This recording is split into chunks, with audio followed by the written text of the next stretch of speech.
Ханамов, Республиканская партия Туркменистана в изгнании. Уважаемый модератор, уважаемые присутствующие на данном мероприятии.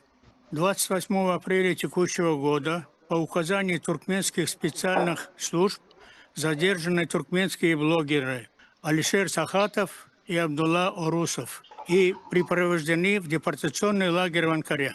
Им предъявляют обвинение, что представляли угрозу общественному порядку и общественной безопасности Турции. Они проживают вместе с семьями и работают в Турции, имея на это вид жительства и право на работу.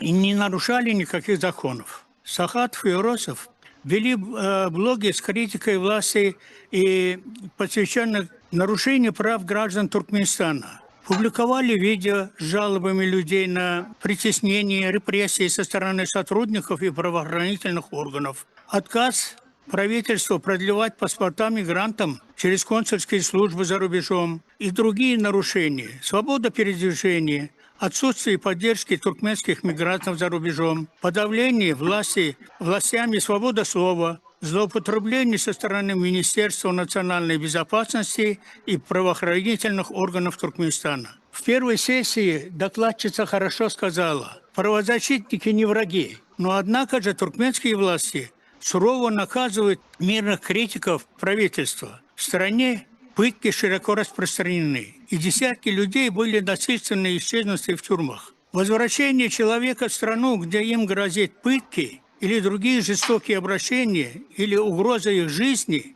является серьезным нарушением международного права. Страны-участники ОБСЕ должны призвать Турцию выполнять свои международные правовые обязательства и не депортировать активистов Туркменистана. И еще хочу сказать, что в начале года руководительницу Туркменского Хельсинского фонда Бегмедову Турция не пустила в страну, а она хотела просто-напросто встречаться с мигрантами и выяснить их проблемы. Спасибо за внимание.